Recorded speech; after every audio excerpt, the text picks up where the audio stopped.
cuyo eje temático son los derechos ciudadanos, para lo cual invitamos al escenario a la arquitecta Dania Chavarría, quien será la expositora temática. También invitamos a la arquitecta Carolina Pizarro, quien será la moderadora de este panel. Invitamos además al arquitecto Camilo Hernández, quien es uno de los ponentes de esta tarde, y también invitamos al arquitecto Luis Rojas Herra, ponente también de esta actividad.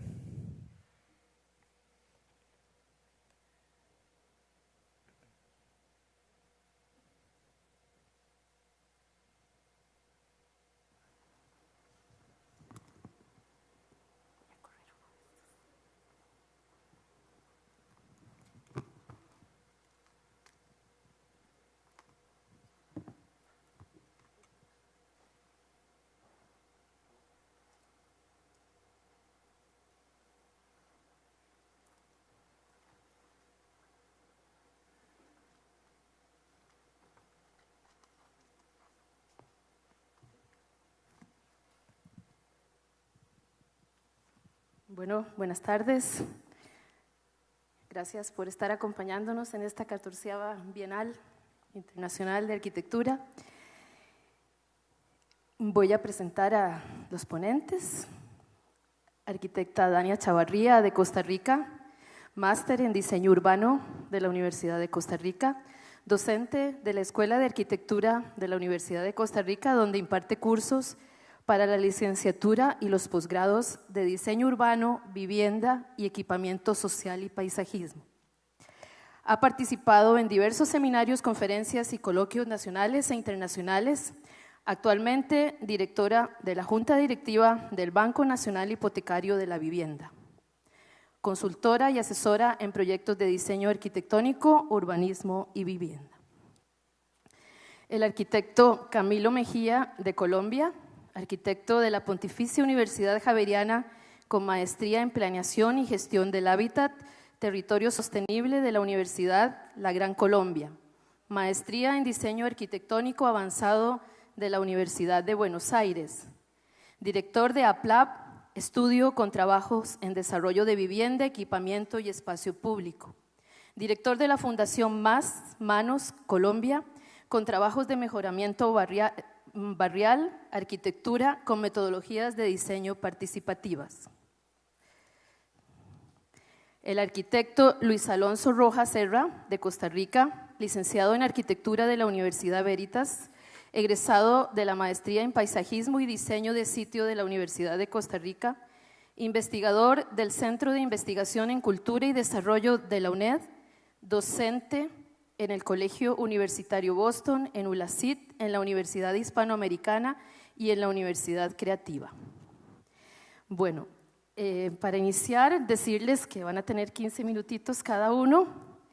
Un momentito, voy a leer unas palabritas que yo traje para introducir la temática.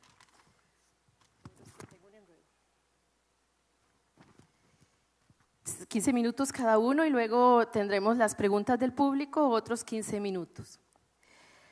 El tema que nos reúne aquí hoy es derechos ciudadanos, derechos y responsabilidades de las personas en la ciudad, ciudades construidas para la ciudadanía. La ciudad debe tener oportunidades de integración y estar a disposición de cada uno de los habitantes. Nuestras ciudades son indiferentes a las diferencias, a la diversidad, lo que lleva a tener exclusión social, cultural, política, y se traduce eso en segregaciones físicas, económicas y sociales, ciudades divididas, fragmentadas, llenas de fronteras. Parece que no hemos sabido construir cultura pública basada en el reconocimiento del otro y en el respeto por las diferencias, por lo diverso, por la inclusión. Necesitamos a los otros para encontrar nuestra propia identidad, como se hizo en el ejercicio de las máscaras de la intervención realizada en San José, entendiendo que en los otros existen diferencias, diversidad, y solo juntos, incluyéndonos todos, podemos construir, viviendo, experimentando, compartiendo, intercambiando una ciudad para todos con sentido de pertenencia, con derechos ciudadanos y con derechos humanos. Dania, tenés la palabra.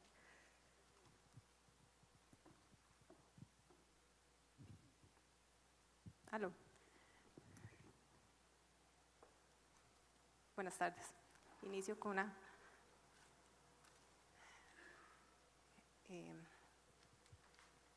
con problemas técnicos. Buenas tardes.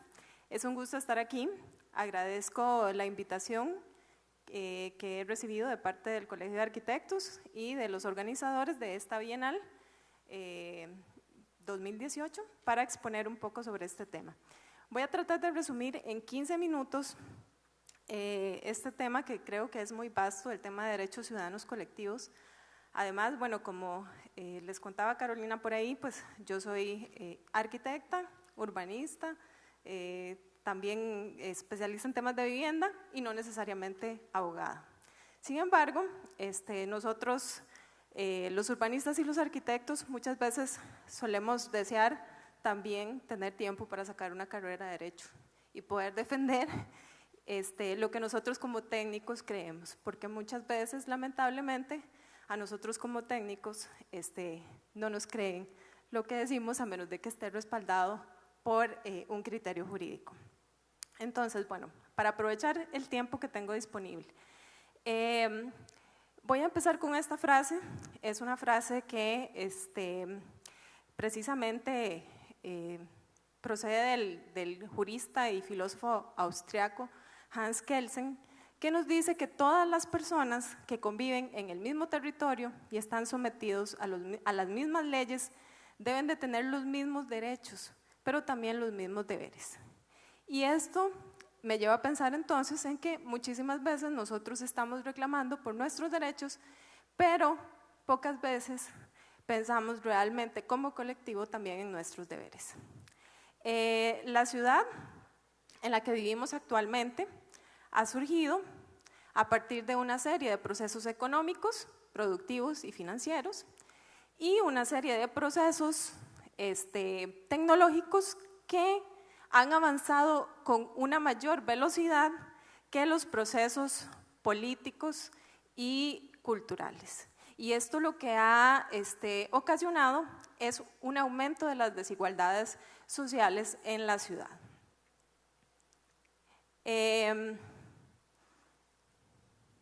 Vamos a ver si esto pasa, a dónde va a apuntar.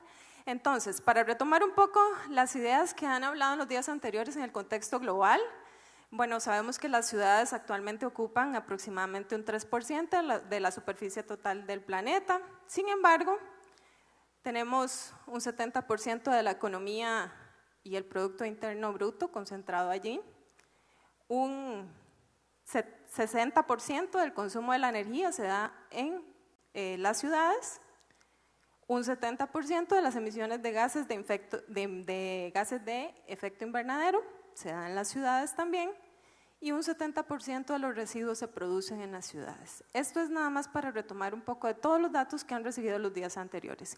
Y en Costa Rica aproximadamente el 75% de la población es urbana, con una densidad aproximada de 96 habitantes por hectárea promedio, y es un 52% ubicadas en nuestra gama, que es el 3.84 del territorio. Esto nada más para que retomemos un poco la idea de la problemática que se concentra en tan poco espacio.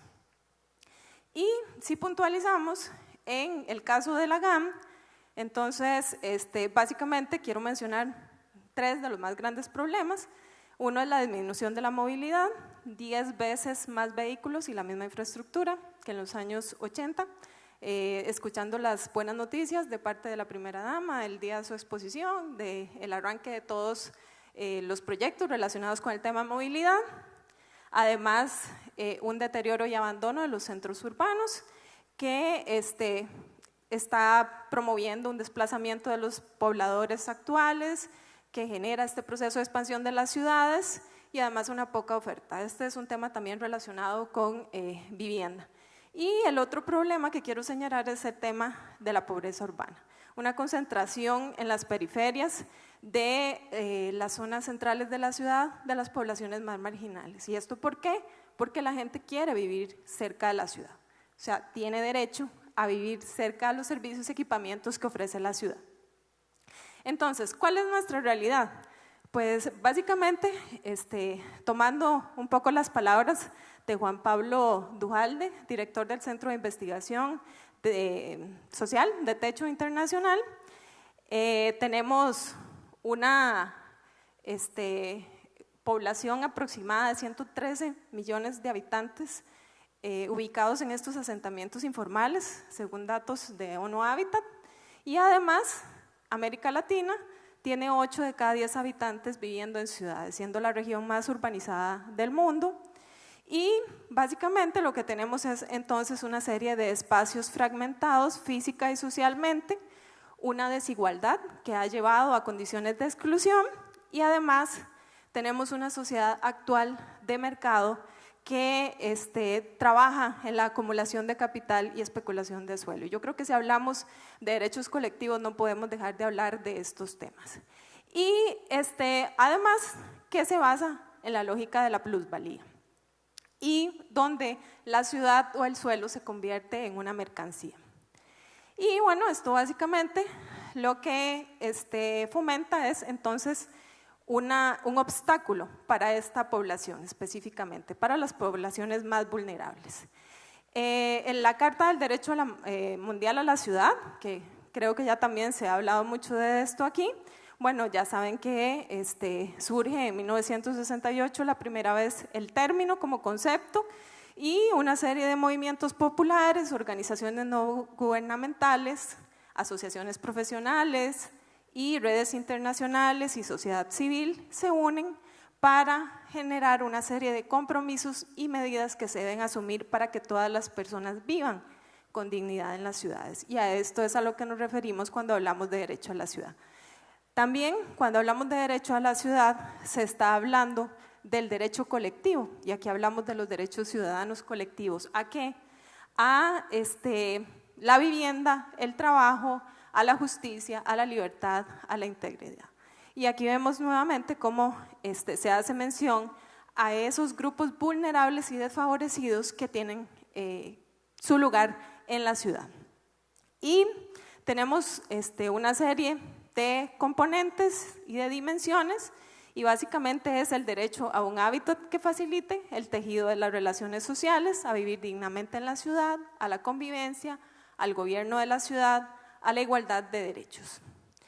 Hay 3 ejes fundamentales de los cuales quiero resaltar el tercero. El primero es el bienestar colectivo de los habitantes y la producción y gestión social del hábitat.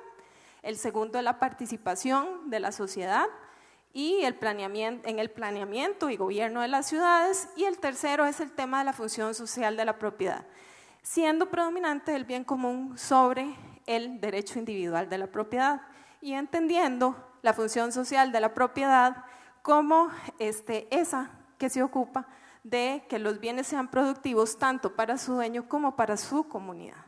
Entonces, cuando hablamos de derechos colectivos no podemos dejar de hablar de la función social de la propiedad. Doña Sonia Ravelo, bueno, no nos pudo acompañar, pero ella era una de las invitadas a esta bienal. Ella nos dice que la ciudad, si bien es cierto, es un objeto de interés público y colectivo, también es regida por algunas legislaciones que protegen algunos intereses privados.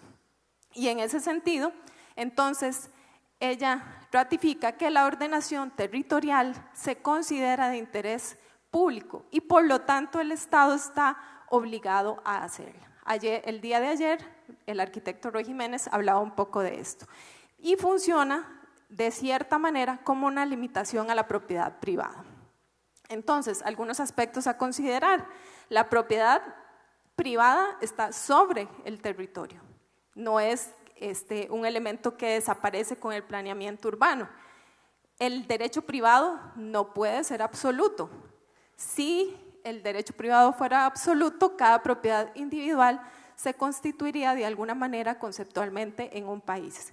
Y la función social de la propiedad pues nos lleva a pensar entonces que el Estado debe trabajar en proteger la propiedad colectiva sobre la privada. Aquí tenemos una comparación que se hace con la parábola del teatro con respecto a los mejores lugares de la ciudad que se definen por posición. Y en este sentido lo que podemos ver es que el suelo vale en función a su ubicación relativa.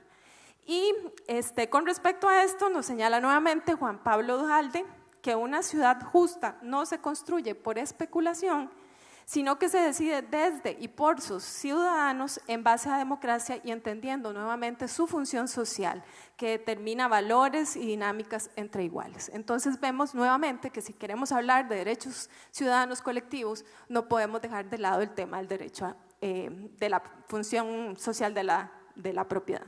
Para desarrollar y legitimar estos derechos, bueno, tenemos que entender que hay una serie de procesos territoriales que requieren acciones sociales, una serie de procesos económicos que requieren acciones político-institucionales y una serie de procesos culturales que requieren también de una serie de acciones culturales.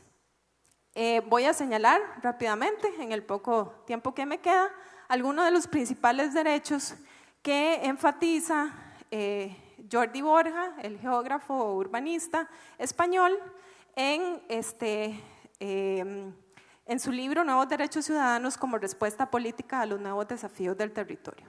Y de estos yo seleccioné los que están más relacionados con el tema de ciudad. El derecho al lugar, el derecho a mantener la residencia donde se tienen las relaciones con los entornos significantes o a elegir otro, pero libremente. O a ser reubicado en la misma área si esta área se transforma por procesos de renovación urbana. El derecho al espacio público, bastante se ha hablado aquí también de ese tema, y a la identidad, el espacio público entendido como un factor de redistribución social y como un ordenador urbano. El derecho a la estética, entendiendo la estética del espacio público y los equipamientos colectivos no como un despilfarro, sino como justicia urbana.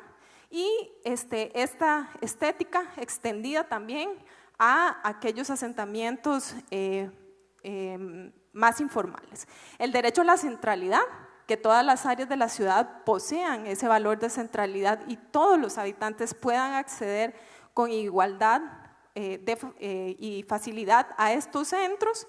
El derecho a una identidad colectiva, una organización interna del espacio urbano que facilite que se integre la ciudadanía.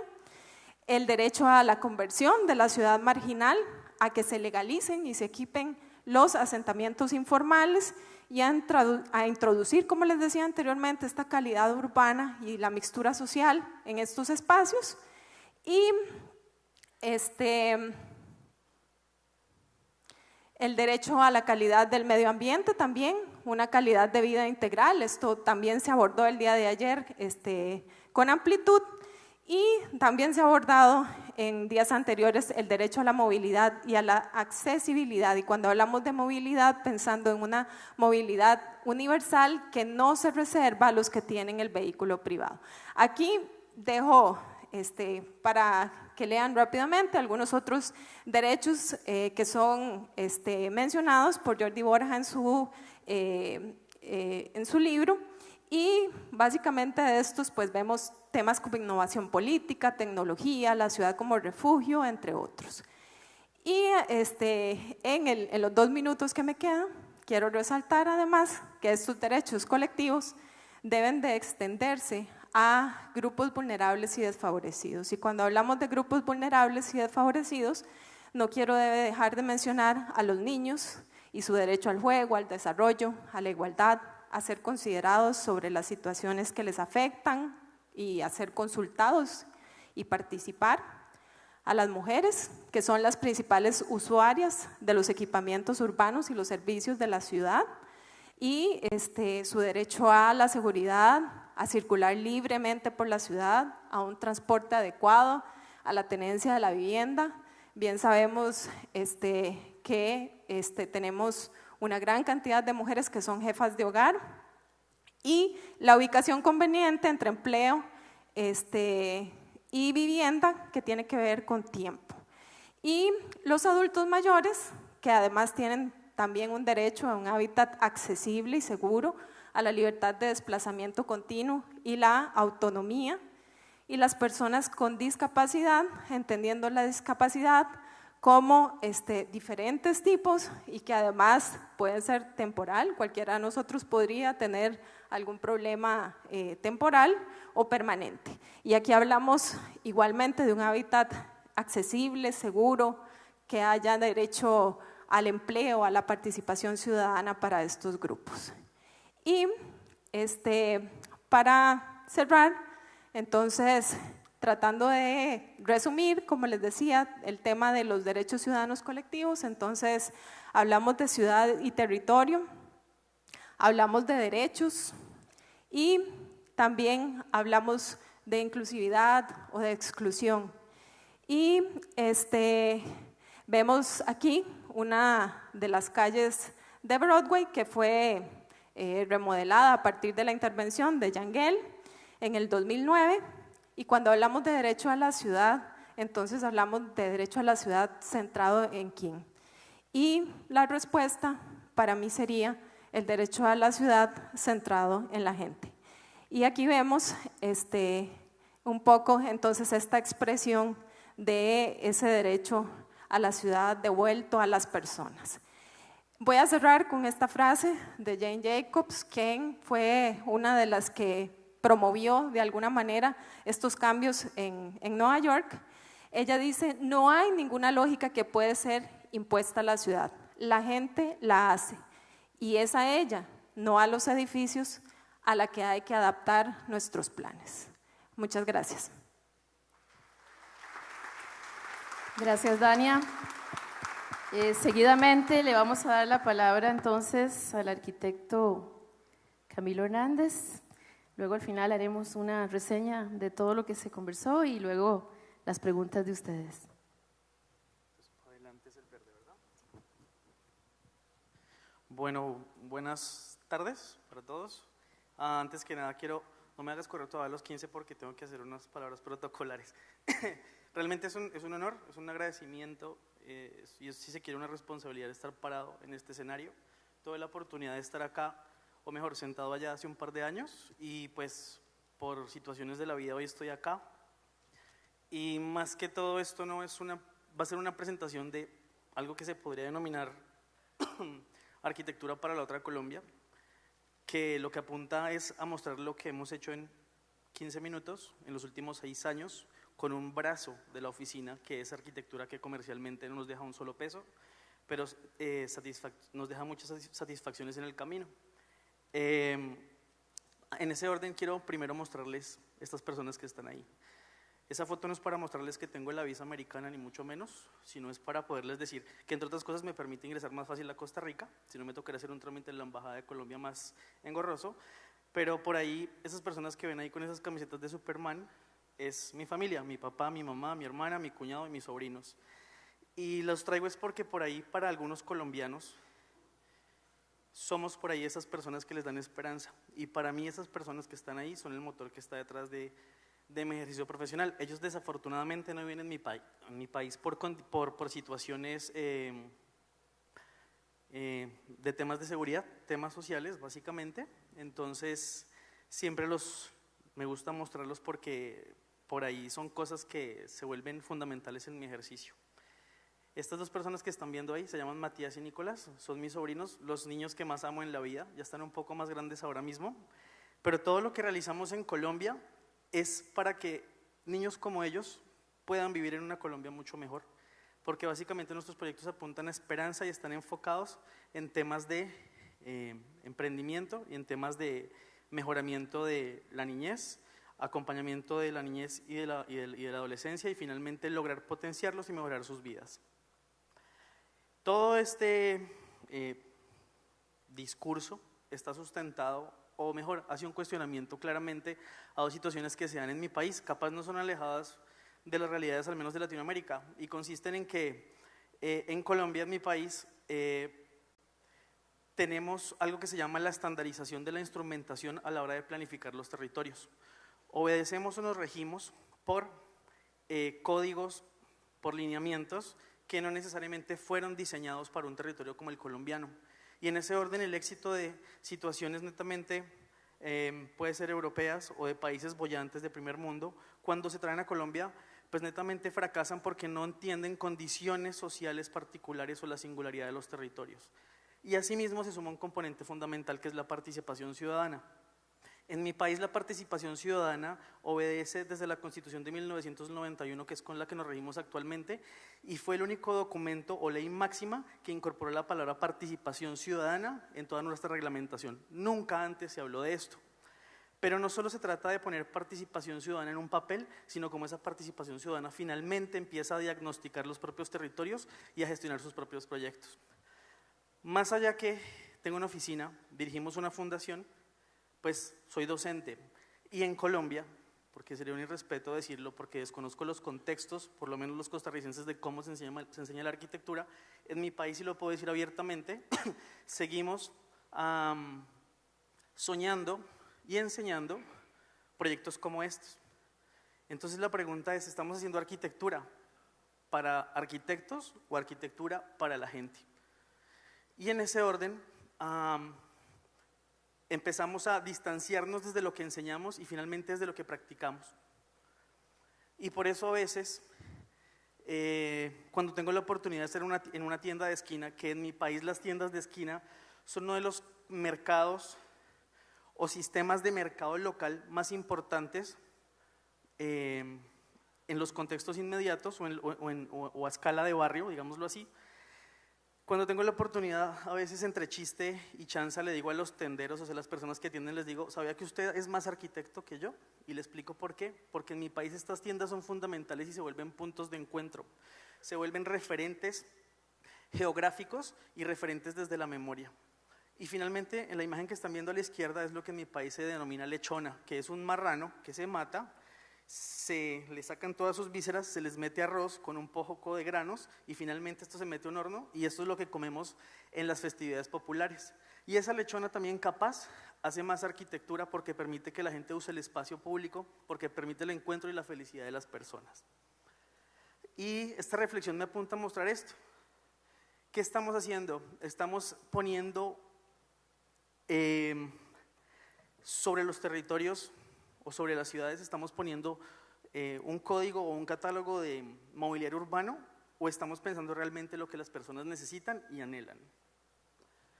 Esta imagen que están viendo acá, tuve la posibilidad de mostrarla hace un año en un evento que nos invitaron en León, Guanajuato. Y cuento la anécdota rápidamente. El cartel estaba, digamos, en jerarquía, estaba iniciando con Zaha Hadid Arquitectos, y puse esta imagen con mucho cariño y la expliqué, diciendo que finalmente esto es lo que pasa culturalmente en mi país. Estamos haciendo arquitectura con presupuestos ridículos cuando podríamos implementarlos de manera distinta, y asimismo la instrumentación que estamos generando para planear los territorios es la adecuada, y finalmente esta imagen me lleva a comparar eso.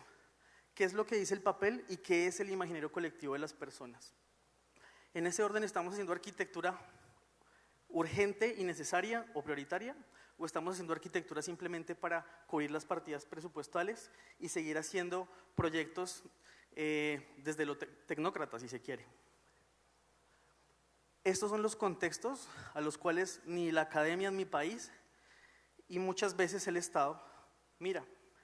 Hay una frase desde la academia en Colombia que dice que si tú quieres calmar a los pobres, genera una política pública, que no va a pasar nada, ellos van a saber que hay un papel que los están parando, pero finalmente no va a pasar nada.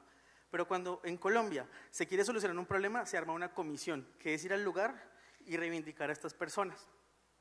Y viendo estos contextos, desde ahí es donde quiero contarles rápidamente 4 o capaz 5 proyectos en lo que me queda de tiempo. Este proyecto se llama el Lego Popular. Supongo que todos conocen el Lego, su proveniencia, pues seguramente la mayoría ha jugado con las fichitas. Yo no alcancé a jugar, yo jugaba con otra cosa que se llamaba Extralandia. Pero en ese orden, el Lego Popular obedece a un encargo de una comunidad que está sobre la periferia de la ciudad, sobre las montañas, cerca de Bogotá o en Bogotá, y nos encargan acompañarlos en el diseño de 70 salones comunales. Cuando íbamos llegando en las camionetas de la alcaldía, nos empezamos a dar cuenta en la maraña que estábamos metidos.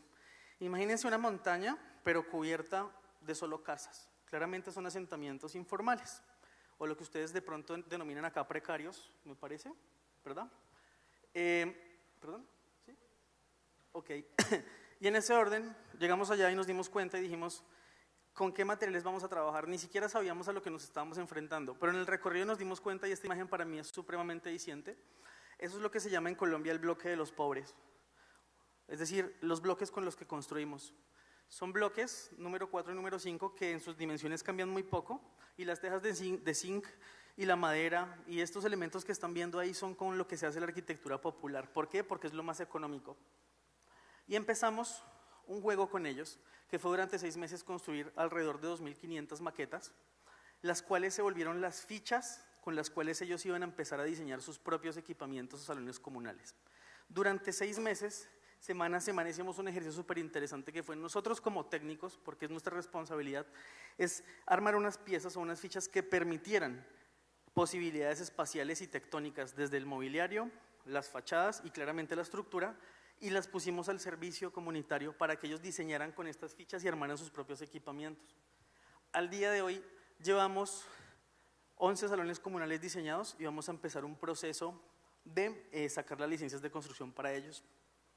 Esta imagen la pongo acá es porque así nos reuníamos, no teníamos un lugar, la calle se volvió el espacio de construcción social, entonces es, si se quiere, contradictorio decir que nos tenemos que reunir en la calle para construir socialmente, pero esa es la idea del espacio público, pero el orden era que esto se construyera en escenarios los cuales ellos adolecen, es decir, los salones comunales. Les quiero rápidamente mostrar otro proyecto que está ubicado a 2 horas y media de Bogotá, en un municipio que se llama Guateque. Guateque es un pequeño municipio, el cual tiene sobre una zona periférica un asentamiento que se llama Villas del Prado. Es estas imágenes que están viendo, y tienen un espacio que si logran verlo en la parte media de la derecha de la imagen, que se ve como unas graditas como de piedra que en Colombia denominamos gaviones, y un césped, ahí se iba a diseñar y se iba a ejecutar un parque por la alcaldía, pero como desafortunadamente pasa en Colombia, se robaron la plata.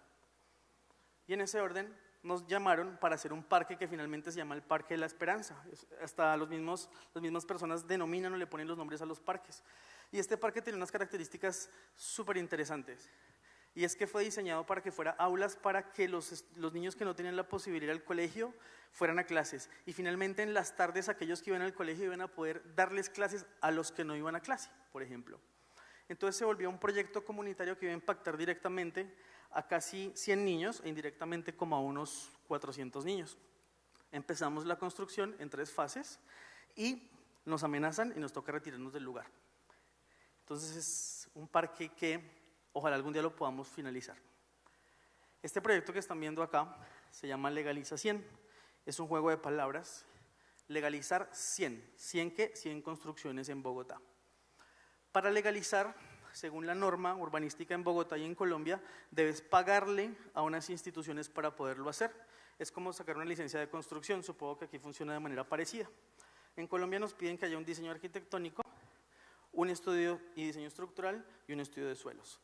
Por económica o barata que salga una licencia en Bogotá, para llevarla a dólares, si nos podamos entender más fácil, puede estar costando unos $2.000 a $2.500. No sé si es caro o barato para acá. El tema es que estas personas a las que les colaboramos en este programa viven con el salario mínimo, que en Colombia el salario mínimo está por alrededor de los $270 mensuales. No sé si estamos muy dispares con respecto a Centroamérica o al menos en el contexto tico. En ese orden estamos por medio de un concurso de méritos y de un análisis, porque también se nos pueden meter personas que no necesitan este beneficio. Estamos en un periodo de 3 años, vamos a donar algo así como $250.000 en diseños y estudios técnicos para que estas personas puedan legalizar sus viviendas y se quiten el problema de tener a la alcaldía detrás de ellos diciéndoles que reconozcan sus casas, porque en Colombia ese es otro problema, tanto que esto no solo afecta a los pobres sino a los ricos. En Bogotá por lo menos se calcula que el 40% de las casas no están legalizadas. Este proyecto que están viendo acá lo iniciamos hace 1 año. ¿Se acuerdan que les comenté que estábamos hablando, bueno, cuando mostramos la imagen con Zaha Hadid Arquitectos? Este proyecto nace 2 días antes de esa conferencia que fuimos a dar a México. y consistió que fuimos a Oaxaca de Juárez, capital del estado de Oaxaca, posterior al terremoto, y con unos estudiantes salió una iniciativa que se denomina Enchula Oaxaca, que consiste en que por redes sociales las mismas personas depositan sus ideas y nosotros las desarrollamos técnicamente para ser gestionadas por medio de universidades y la municipalidad. Y en ese orden, Enchula Oaxaca tiene un primer proyecto que se llama El Modulante, que consiste en no sacar los vendedores ambulantes, sino mejorar su espacio para poder mejorar el espacio público, para que el paisaje de la ciudad mejore, pero que estas personas no pierdan la condición del trabajo. Hay personas o hay instituciones, o como quieran verlo, que ven a estas personas como un problema. Esto no es un problema, es una potencialidad. Hay que entender que son economías informales que hacen parte del desarrollo de una ciudad. Con mucho agrado les puedo contar que el proyecto está a punto de arrancar en la primera fase, que será desarrollar 50 metros lineales, cuadrados deben ser como 150, donde vamos a meter el primer gremio o la primera gremiación de vendedores ambulantes. Y paradójicamente este proyecto fue direccionado por nosotros, pero finalmente gestionado por estudiantes de universidad, en donde había un solo estudiante que era de la preparatoria, y este estudiante fue el único que siguió con el proyecto. Los de las universidades se cansaron, no sé si se desanimaron, se aburrieron de las trabas, de todo lo que pasa detrás de gestionar un proyecto de estos. Y ayer hablé con él y me contó que fue denominado uno de los 50 estudiantes de preparatoria más influyentes de Oaxaca y acaba de ser becado por el Tecnológico de Monterrey con una beca al 100% para estudiar gracias a este proyecto. Entonces lo felicité y le dije que ahora con más veras este proyecto había que llevarlo a cabo.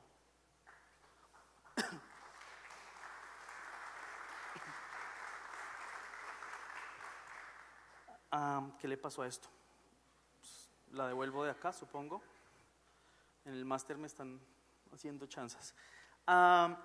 Por último, creo que es el último proyecto que tengo acá. Este es el proyecto que se llama Buscador. Como siempre tiene nombres particulares, que significa el bus educador. Este proyecto está ubicado a 40 minutos de Bogotá, en dos instituciones, una de 120 niños y una de 250 niñas entre los 11 a los 17 años, en un contexto que es el siguiente: desplazados por la violencia, abusados sexualmente, no conocen a sus papás, última oportunidad antes de ir a la cárcel, adictos, atracadores, pandilleros. Es decir, lo que para el resto o para una gran parte de Colombia se consideraría la escoria. Para nosotros es la otra Colombia, esa Colombia invisible que nadie quiere ver. Logramos que nos donaran un bus, realmente ya tenemos 2 buses. Y esos buses están apalancando para hacer aulas móviles, que van a permitir en la parte de la mitad hacia atrás tener aulas digitales, en la parte de la mitad hacia adelante, aulas que van a ser para diseño y fabricación de joyería, clases de música, bisutería, carpintería, y en la parte de adelante va a quedar una pequeña bodega. En este momento ya hay un bus que está listo para funcionar.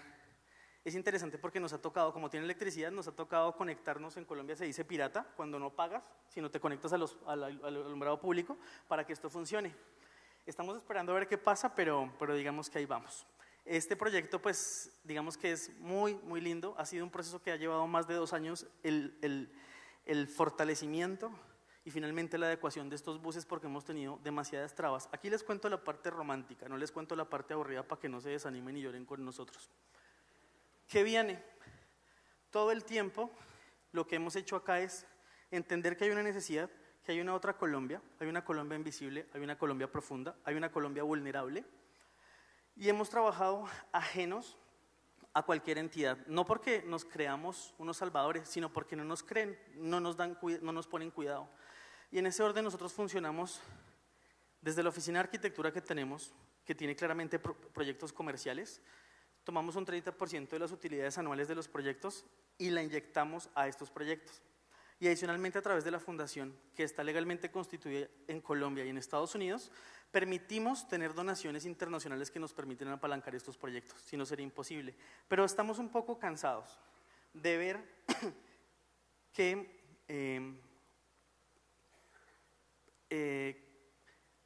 estos esfuerzos podrían ser mucho más rápidos, y ya empiezan a aparecer personas que nos creen, y cuando les digo qué es lo que viene, es que vamos a pasar de autogestionarnos a cogestionarnos, vamos a empezar a meternos con el Ministerio de Vivienda y el Ministerio de Tecnologías, Información y Comunicación en Colombia, y que están creyendo en nosotros con pequeños proyectos que vamos a apalancar.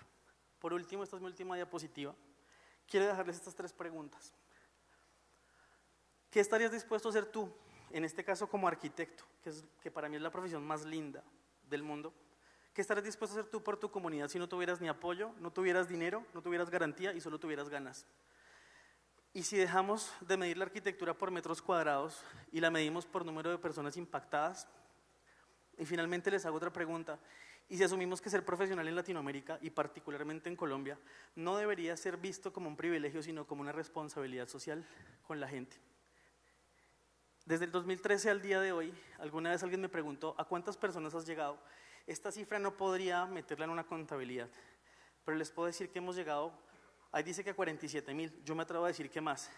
Y ayer hice el ejercicio de cuantificar por Wikipedia, lo primero que se me ocurrió, perdón la irresponsabilidad si me equivoco con la cifra, y decía que el Estadio Nacional de Costa Rica tiene capacidad para 35,000 personas, no sé si me equivoqué o si hayan cambiado la cifra. Entonces imagínense ustedes estar parados en el centro del estadio y ver todas las tribunas llenas y afuera esperando gente para entrar. Cuando uno cuantifica la magnitud de a dónde ha llegado con esto, sin plata, sin garantías, solo con ganas, la pregunta que les dejo es esa. Ustedes como arquitectos, ¿hasta dónde podrían cambiar a sus comunidades, a sus familias, a sus cuadras? Y eso solo me lleva a decir que para Dios nada es imposible. Muchas gracias.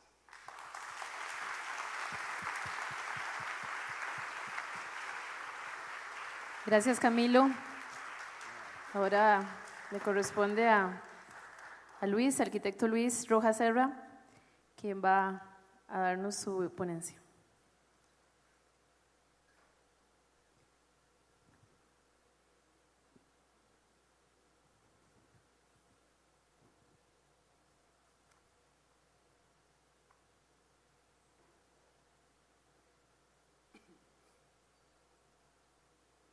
Bien, sí, gracias.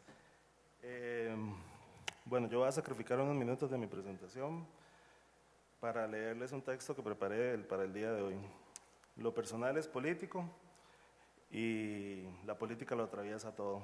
Estoy convencido que una de las formas más efectivas de hacer incidencia política tiene que ver con las micropolíticas del cuerpo. Mi nombre es Luis Rojas Serra y sobre el escritorio de mi cuarto mantengo un cartón empolvado que dice que soy arquitecto.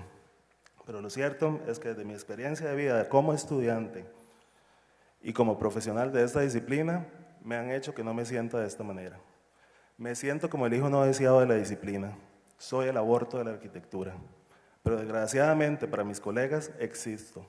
Y mi existencia y mi cuerpo son evidencia tangible del desgaste de una disciplina que erosiona a las personas que, como yo, decidimos pensar la arquitectura desde otra perspectiva. Durante este evento se ha hablado en diversas ocasiones sobre el respeto y la dignidad humana. Quiero manifestar mi inconformidad por la manera tan banal como se utilizan estos dos términos. El respeto y la dignidad humana comienzan por nuestra propia casa. Es decir, en otras palabras, el Colegio Federado de Ingenieros y Arquitectos y la academia. No puede existir respeto y dignidad en un colegio de profesionales que naturaliza y reproduce las bromas machistas, sexistas y homofóbicas durante las reuniones de los representantes de la Junta Directiva. No puede existir respeto y dignidad en un colegio de profesionales que invisibiliza el aporte de nuestras colegas mujeres que no muestra interés por desarrollar políticas internas efectivas más allá de la cuestionable paridad de género, para disminuir la desigualdad y reconocer que nuestras colegas no cuentan con las mismas oportunidades laborales que nosotros, los hombres. Un colegio de profesionales que mantiene casi por obligación un comité de género, el cual es sometido a constantes dudas y cuestionamientos sobre sus funciones y existencia.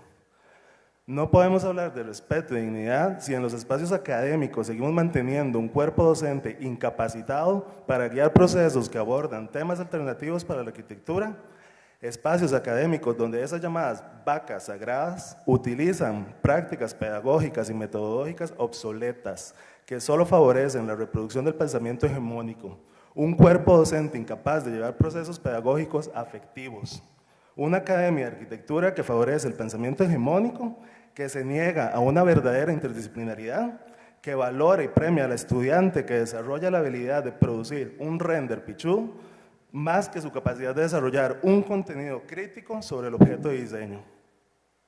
Quiero denunciar a una academia que me censura, que me ha negado la libertad de cátedra, las cuales todos los docentes tenemos derecho a hacer uso consciente, efectivo y afectivo. Quiero denunciar una academia que no permite interpelar a sus estudiantes porque algunos de ellos viven en burbujas de privilegio que no quieren que se les cuestione. La arquitectura difícilmente va a ser una herramienta de cambio si se sigue conceptualizando y pensando los proyectos basados en estereotipos y prejuicios asociados a los roles e identidades de género, asignados socialmente. De esta manera, reproduciendo y perpetuando un pensamiento hegemónico y patriarcal. Yo, por último, quiero hacer llamado a la resistencia. Un llamado a todos esos cuerpos que, como yo, consideramos una urgencia en visibilizar y accionar dentro de la institucionalidad y la academia. Es una invitación a repensar, desconstruir las prácticas y políticas que se vienen ejerciendo en estos espacios. Muchas de estas acciones solo traen beneficio para unos pocos privilegiados. Esos son espacios donde los discursos complacientes y los consensos sociales de los más favorecidos tienen cabida, pero que excluyen a una diversidad de personas, que convenientemente muchos de ustedes nos llaman minoría.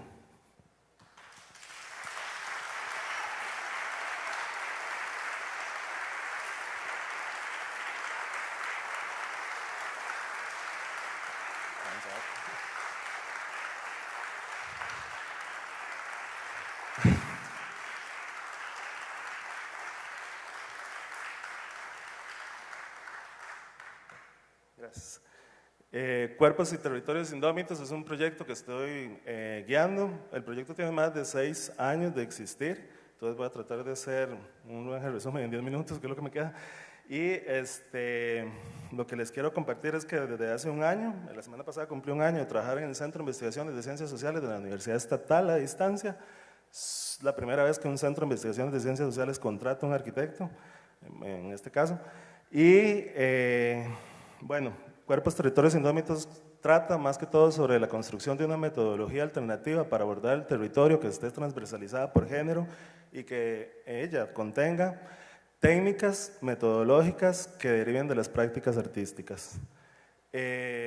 Bueno, aquí tengo un par de preguntas porque, bueno, ustedes los heterosexuales nos llaman a nosotros, a los homosexuales, playos. Quiero decirles que nosotros los playos a ustedes los llamamos también de forma diferenciada, les decimos bugas. Entonces, yo me pregunto, ¿ustedes en algún momento hablan aquí de inclusión? ¿Nos han preguntado si nosotros queremos incluirnos?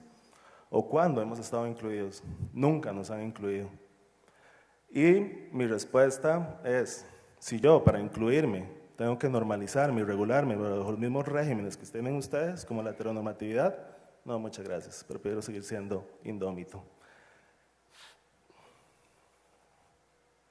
La metodología consiste, bueno, como no le puedo hablar a mis estudiantes de feminismo ni de estos temas, he tenido que recurrir a construir una metodología para poder ponerla en práctica durante la docencia, o tratar de ponerla en práctica.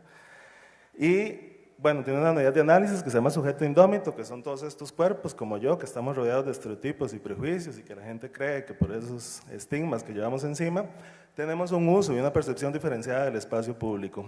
Y esto era lo que me interesa. El proyecto tiene 2 fases. La primera fase fue autogestionada, fue mía propia, fue con población homosexual y lesbiana. Y en la segunda fase, que es la que estoy con el centro de investigación donde laboro, es con personas trans y personas VIH positivas. Ajá. Esto es un poquito, cada investigación o cada fase lleva un producto o metas, ¿verdad? Estos productos son la cartografía y los informes o las publicaciones académicas y las muestras de objetografía. Entonces yo lo que les voy mostrando son los productos que he podido realizar hasta el momento. Ok, sí. La cartografía es una cartografía participativa, la que está más completa es la cartografía playotica.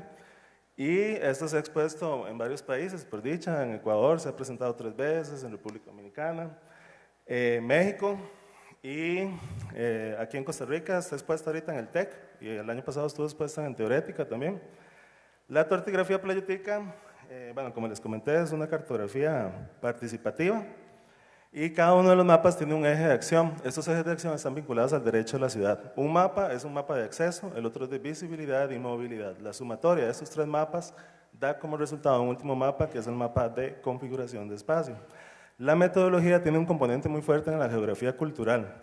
Por lo tanto, a nivel teórico, básicamente todos nosotros tenemos capacidad de hacer vínculos afectivos con los espacios que habitamos cotidianamente. A esto se le llama corporeidad. Todos nosotros, por lo tanto, ejecutamos en nuestros desplazamientos en el espacio público lógicas corporales, una lógica corporal y una lógica espacial. La sumatoria de estas dos lógicas me da como resultado un carácter del enclave que estoy trabajando, o por lo tanto me trata de acercar, digamos, a la dinámica que estoy abordando. Por eso para mí era importante hacer la categoría de sujeto indómito, para que la persona que quiera utilizar esta metodología pueda cambiar, ¿verdad? El sujeto indómito puede ser una persona en condición de calle, puede ser población indígena, puede ser población migrante en estado irregular, etc. Entonces, este es el primer mapa, el de acceso. Este mapa de acceso hay que entender el acceso como todos los espacios en los que yo desarrollo un vínculo afectivo con ellos. Les voy a contar un poquito. La cartografía participativa se construye a partir de los relatos y las vivencias de las personas que participan en el proceso. Estas personas, la mayoría, han sido personas mayores de 50 años. Muchos de ellos y ellas han tenido o estuvieron vinculados a los primeros movimientos políticos LGBT. Entonces, bueno, más o menos va de esta manera. Esta técnica se llama cartografía sentimental, es una técnica que me permite proyectar los afectos de las personas en el espacio. Entonces, creo que esto tiene apuntador, déjame ver. Sí, aquí. Este primer bloque que tiene, estoy un toque nervioso, pero ansioso. Este que tiene como una birra, sí. Todo este primer bloque, que son esos que tienen más colores, son 4 categorías de espacios de acceso. Son los bares. El segundo bloque de los fucsia son centros de entretenimiento para adulto, que se dividen en saunas, cines, lupanares y videos, todos para consumo y producción de personas gays. Los de naranja son centros de comercio que tuvieran una característica en común, que todos permitían muestras de afecto o eran tolerantes con las muestras de afecto entre personas del mismo sexo. Y los últimos son espacios públicos de encuentro homoerótico. Entonces, aquí están distribuidos espacialmente. El color pertenece al año o la década en que fueron ubicados. Uno de los objetivos de esta cartografía es crear un archivo gráfico de memoria. Entonces, el posicionamiento de la persona que me está contando el relato es la delimitación física del mapa. Y la edad de la persona era la delimitación cronológica del mapa. Entonces, todos los de color amarillo son de la década de los 60 y así sucesivamente hasta llegar a la actualidad. Tengo más de 140 espacios que para ustedes ni existen o probablemente ni los reconocen, que son de la memoria de este colectivo. Y este mapa está rodeado de imaginarios urbanos. Este segundo mapa, perdón, es el mapa de visibilidad. Aquí lo que hice fue mapear todos los movimientos sociales y hay diferentes categorías, tal vez no tengo tiempo de explicar cada una, pero está mapeado la cantidad de personas que fueron, el desplazamiento donde fue, dentro de la ciudad, y está acompañado de las consignas.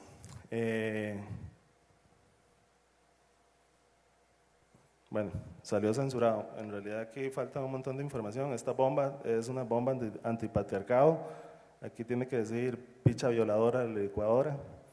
Bueno, ese es el mapa de movilidad, ese es el mapa de configuración de espacio, que en este me voy a detener un poquito porque este se lee de la siguiente manera. Todos los mapas, si ustedes vieron, están aquí acompañados porque yo lo hice por décadas. La sumatoria de todas las décadas, el traslape, la juxtaposición, es este último mapa, el del centro. Este mapa se lee de la siguiente manera. Esta bolita turquesa, por ejemplo, es de los años 70. Eso quiere decir que en los años 70, aquí en San José, Costa Rica, hubo mayor presencia de acceso, visibilidad y movilidad de estos cuerpos en esta porción del territorio. Si yo traslapo todos los mapas al mismo tiempo, me da una concentración de esas 3 variables en esta porción del territorio, que es el Paseo de los Estudiantes, lo que hoy conocemos como Barrio Chino. Entonces yo lo que hago es un análisis de las amenidades y cualidades espaciales para ver qué amenidades y cualidades espaciales existen en esa porción del territorio que permiten estas otras lógicas de espacialidad, que son lógicas disidentes. Todo eso está resumido en un artículo académico que se llama Aprender a correr en tacones, que se publica este año en el Centro de Historia Centroamericano, que tiene su sede en Nicaragua. Después hay teorías emergentes. Esta es parte del proceso, la cartografía VIH-Sida. No me voy a detener porque son muchas. Esta es parte de las teorías emergentes. Esto se llama Buscando el amor en el lugar equivocado. Son prácticas sexuales disidentes, que es una de las teorías emergentes que más he tenido que desarrollar, porque es constante el tema, que es la práctica sexual en espacio público. Y bueno, esto se va a publicar en la revista Ventana, el número 62 de México, es una revista de estudios queer y feminismo. Esta es de la misma publicación. Este es un texto contestatario, en realidad, buscando el amor. Vean que el amor está en paréntesis, porque los modelos que ustedes, los heterosexuales, usan para gestionar sus afectos, es un modelo que está basado en la monogamia y está basado también en el amor romántico. Ambos son construcciones sociales, que son regímenes políticos y económicos que perpetúan el patriarcado. Yo no quiero eso tampoco. Y el lugar equivocado porque somos cuerpos que estamos en espacios de heterosexuales, entonces estamos en el lugar equivocado. Y este último, que son espacios comunes, aquí cito un poquito a Federici con el concepto de común, son apropiaciones y producción de espacio de bienes comunes. Aquí hay otras lógicas de cuerpo. Todos estos, yo les hablé un poquito de enclaves rápidamente, todos estos espacios son enclaves, unos son públicos, otros son privados, están ligados a las pornotopías de Beatriz Preciado. Esta en particular es una pornotopía subalterna, que básicamente consiste en esas porciones del territorio que permiten la visibilidad de cuerpos disidentes. Esta en particular es un grupo de mujeres migrantes en estado irregular que viven aquí en Costa Rica, que laboran en condiciones casi que de esclavitud, sin garantías sociales, con salarios muy, muy bajos, y tienen múltiples funciones. Este grupo de mujeres migrantes nicaragüenses han agarrado el parqueo de este edificio, han significado y resignificado sobre este espacio y lo han convertido en su espacio de socialización. Por ahí va un poquito, rápidamente. Y por último, que es la última objeto que yo entrego, el último producto de la investigación, son las intervenciones de objetografía. La objetografía es una práctica artística que se utiliza en escenografía y trabaja con la semántica de los objetos. Yo no hago entrevistas ni hago encuestas. Yo lo que invito a las personas en los talleres que trato de guiar es que lleven un objeto. Todos los objetos me posicionan a mí espacialmente y temporalmente. Las personas tienen vínculos afectivos muy fuertes con los objetos. Ellos me comparten sus objetos y me cuentan sus experiencias de vida y yo las mapeo. Estos son objetos. Bueno, para explicarles un poquito tal vez rápidamente. Estos son bodas gays, obviamente no son legitimadas, digamos, pero que se hacían en los años 80 en casas. Primeros reinados trans, cuando se hacía todo en casas de habitación privado, no se hacía en el ámbito público. Con las personas VIH me han compartido carnets diferenciados de los años 70, de los años 80. Estos carnets diferenciados los utilizaba la caja para las personas que tenían enfermedades de transmisión sexual. He ido ubicando todos estos espacios porque también las clínicas eran diferenciadas. Las clínicas hay una que es la que está en la memoria de las personas, la de Cristo Rey. Y por último, me han compartido, los chicos sobre todo, sus diarios. Cuando ellos saben que son o que viven con el virus del VIH, empiezan a escribir. Y me han compartido las cartas de sus familiares y los diarios que ellos escriben, y yo los he ido escaneando. La idea de la objetografía, y como la he puesto en práctica en la academia, o la he tratado de poner en práctica, es invitar a los estudiantes a que aborden las dinámicas del espacio público a través del rastreo de objetos, porque los objetos son evidencias de apropiaciones del espacio público, en el caso de la academia. Aquí, bueno, yo lo trabajo un poquito más íntimo. Esta es una última carta de la hermana de uno de los chicos, donde la hermana le está pidiendo que se da cuenta que él vive, ella dice con SIDA, es una manera incorrecta de decirlo, pero le pide que no abra la puerta del refrigerador, que no use los mismos cubiertos y este tipo de cosas que viven a diario las personas con VIH.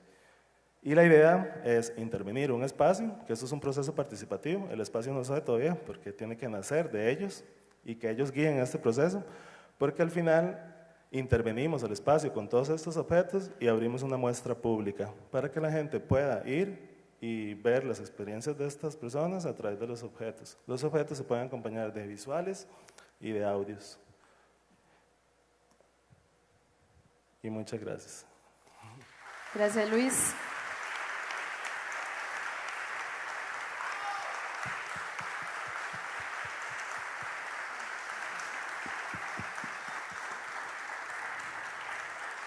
Bueno, una vez terminadas las exposiciones de las 3 personas que tengo aquí presentes, los 3 arquitectos, ¿alguna consulta?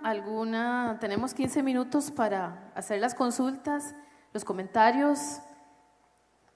Ahí están los compañeros con el micrófono. Yo de aquí no los veo muy bien, pero sí.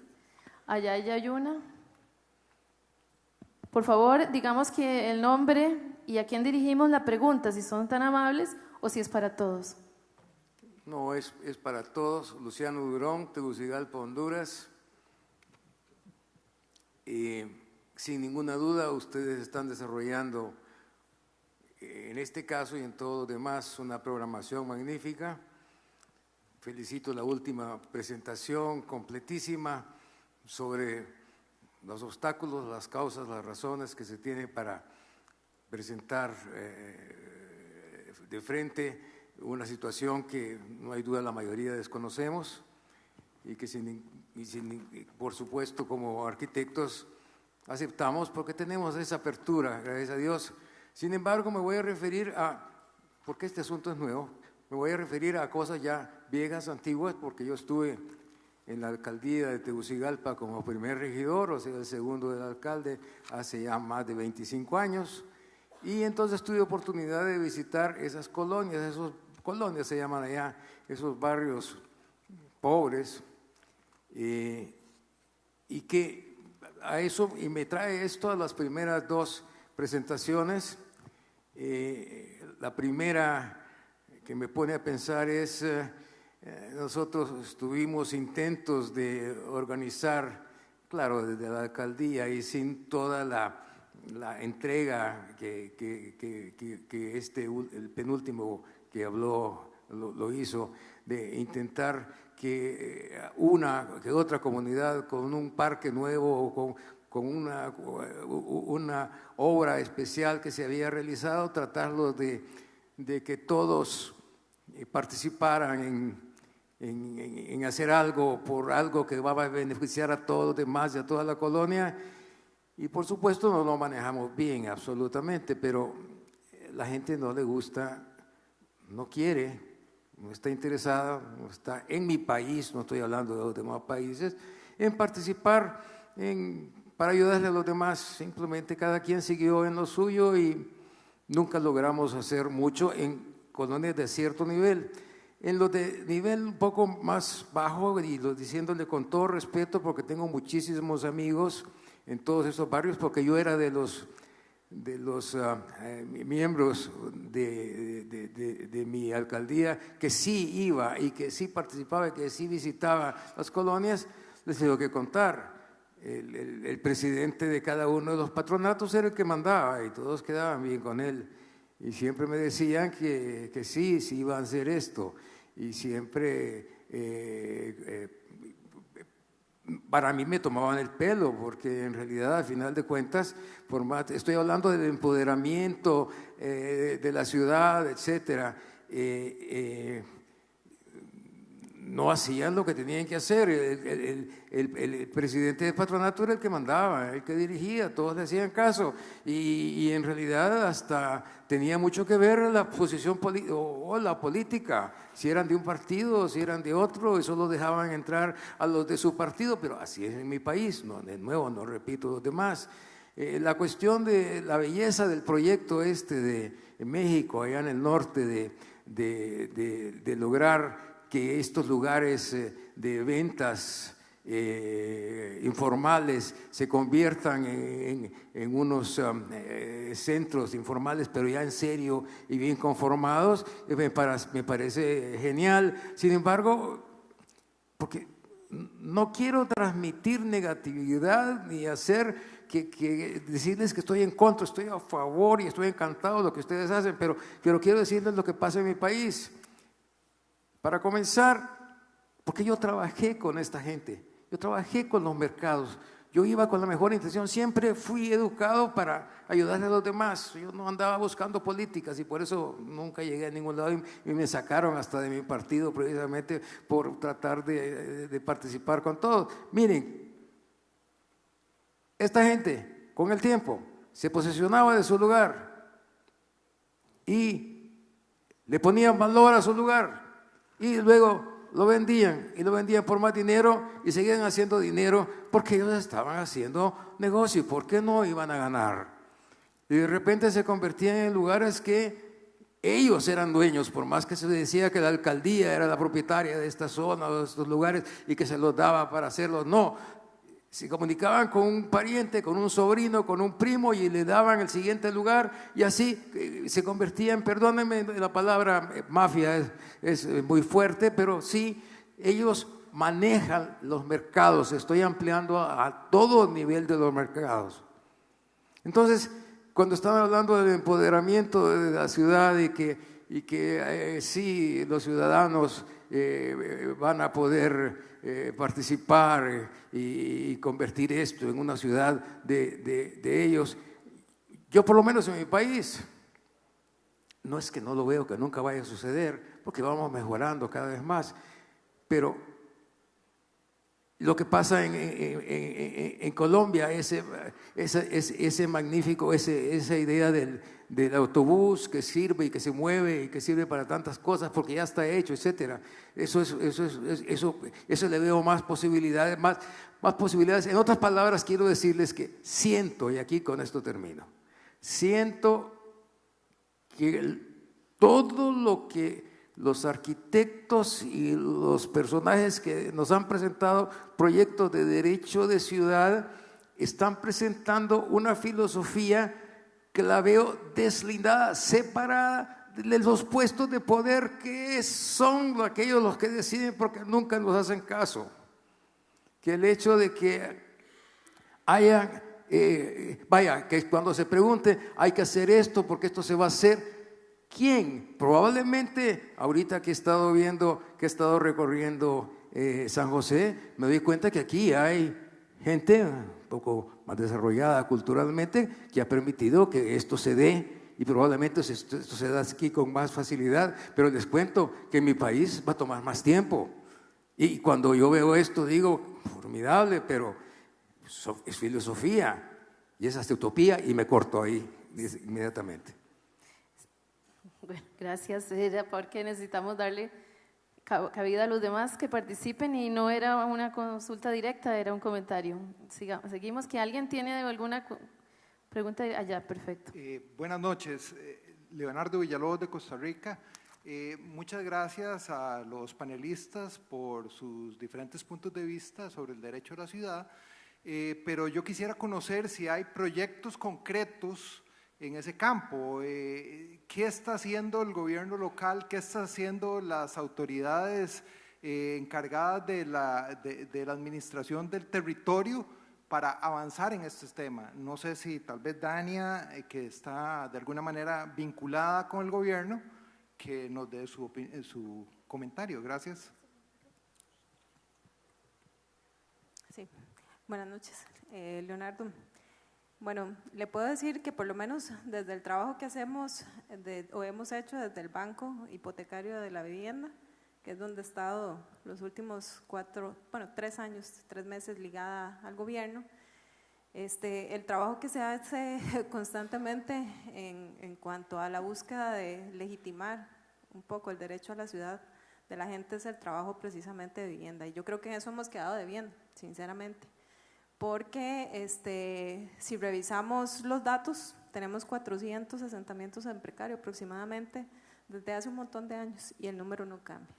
y lo que tenemos es una densificación de esos asentamientos. Entonces, ¿qué estamos haciendo? Bueno, en este momento le puedo decir que por lo menos yo de mi parte he dejado planteado un informe de situación actual del banco. Yo termino funciones el 31 de mayo y en uno de los puntos expreso específicamente ese punto relacionado con la necesidad de trabajar con los asentamientos informales y bueno, expongo algunas ideas, ¿verdad? Pero básicamente desde el sector vivienda es poco lo que se ha logrado. Yo en algún momento tuve la oportunidad también de trabajar en una municipalidad. Yo creo que bueno, desde las diferentes escalas hay muchas cosas que se pueden hacer, pero lo que necesitamos de alguna manera es que la gente se identifique con los lugares donde vive. O sea, nos encontramos, bueno, tuve la oportunidad de visitar un precario hace pocos días y era un precario, digamos, bastante joven, de unos 4 años, y ahí pude ver, digamos, cómo se adolece de organización social, y tal vez es un poco debido a la juventud, digamos, de este precario y de las relaciones sociales entre la gente.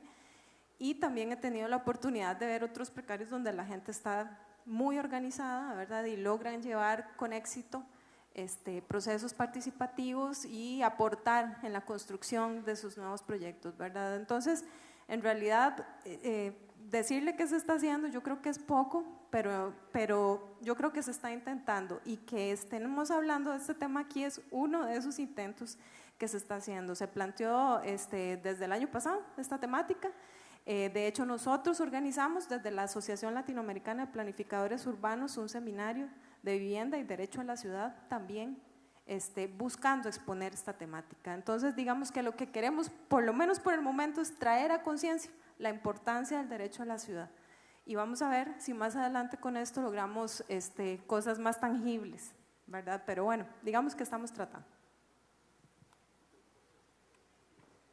¿Alguien más?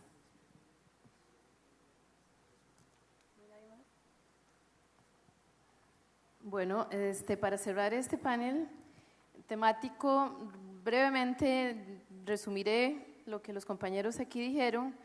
En relación a los derechos ciudadanos, debe haber una gestión en ciudad y territorio con una función social de la propiedad. Debe haber un derecho de la ciudad, derecho de la identidad colectiva, derecho del medio ambiente, etcétera, varios que nombraste, Dania, en especial, y una inclusividad, una participación desde los niños, mujeres, adultos mayores, discapacidades, inclusión. Todo visto desde el punto de las personas. Creo que ese es el marco donde todos convergen, donde la ciudad debe tener, el derecho a la ciudad particularmente debe ser derecho humano, y como bien dijo Luis, Camilo, desde las poblaciones vulnerables, con todos los proyectos que él nos describió, Luis con su posición y el desplazamiento de personas que tienen diferencias, que son diversas, que son homosexuales, lesbianas, que tienen VIH, que son trans, pero que son también parte de nosotros.